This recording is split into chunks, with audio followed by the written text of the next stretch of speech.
চোখে যদি নদী বয়ে যায়, হৃদয়ে যদি পাথর হয়ে যায়,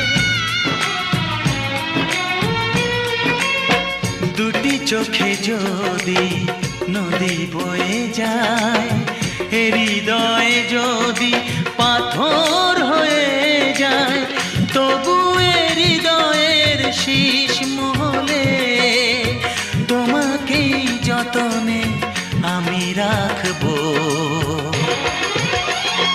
ভালোবাসো আর নাই বাবাসো, আমি তোমায় ভালোবেসে যাব।